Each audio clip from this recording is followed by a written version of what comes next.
Assalamualaikum warahmatullahi wabarakatuh. Salam dan bahagia Bapak Ibu guru hebat. Bertemu lagi dengan saya Esi Satriani, calon guru penggerak angkatan 11 dari Kabupaten Tanah Datar. Saya akan memaparkan koneksi antar materi, kesimpulan dan refleksi pemikiran Ki Hajar Dewantara pada modul 1.1. Menurut Ki Hajar Dewantara, pengajaran adalah proses pendidikan dalam memberi ilmu untuk kecakapan hidup anak secara lahir maupun batin. Sedangkan pendidikan pada hakikatnya adalah menuntun atau memberi tuntunan terhadap segala kodrat anak agar ia mencapai keselamatan dan kebahagiaan yang setinggi-tingginya, baik sebagai manusia maupun sebagai anggota masyarakat.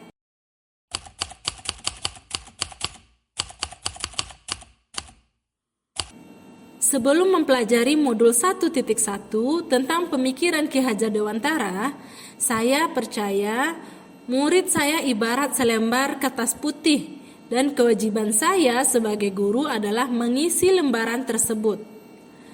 Saya juga percaya bahwa guru selalu di depan memberikan contoh.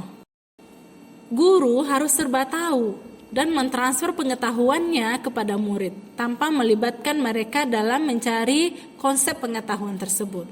Pembelajaran yang saya terapkan selama ini lebih terfokus kepada aspek kognitif. Saya akan merasa gagal ketika peserta didik tidak mencapai KKM.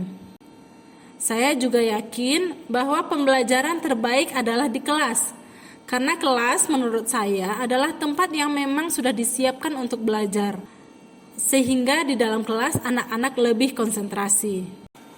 Murid hanya sebagai objek pembelajaran, sehingga pembelajaran terpusat kepada guru atau menggunakan metode teacher center. Sebelumnya, saya tidak memperdulikan apakah murid saya sudah benar-benar paham dengan apa yang saya ajarkan atau tidak, karena fokus utama saya lebih ke ketercapaian materi, mengingat materi yang saya ajarkan cukup padat setiap semesternya.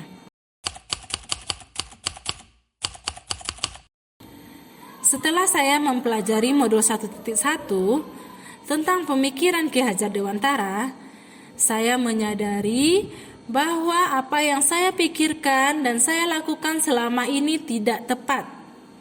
Seharusnya saya melakukan proses pembelajaran secara menyeluruh, bukan hanya aspek kognitif saja, namun juga aspek afektif, psikomotor, spiritual, sosial, dan budaya. Murid bukanlah seperti kertas kosong, namun ibarat kertas yang sudah tertulis tapi masih samar. Murid bukan sebagai objek pembelajaran, melainkan subjek pembelajaran.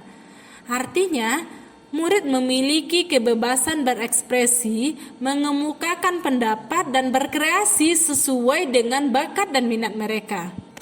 Selain itu, saya harus mempelajari karakteristik murid karena setiap murid itu dilahirkan secara unik dengan kelebihan dan kekurangannya masing-masing.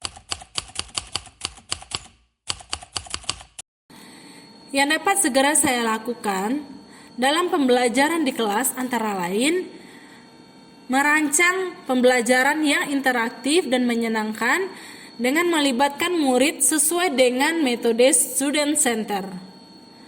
Kemudian saya akan menerapkan pembelajaran abad 21 yang sesuai dengan pemikiran Ki Hajar Dewantara, yaitu berpikir kritis, kreatif, komunikatif, dan kolaboratif, dengan berpegang teguh pada konsep kemerdekaan anak.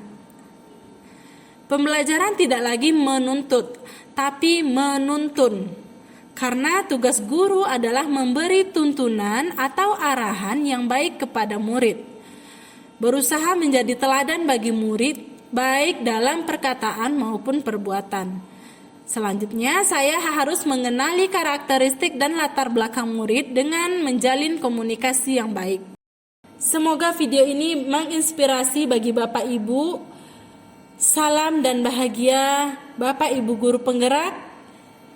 Assalamualaikum warahmatullahi wabarakatuh.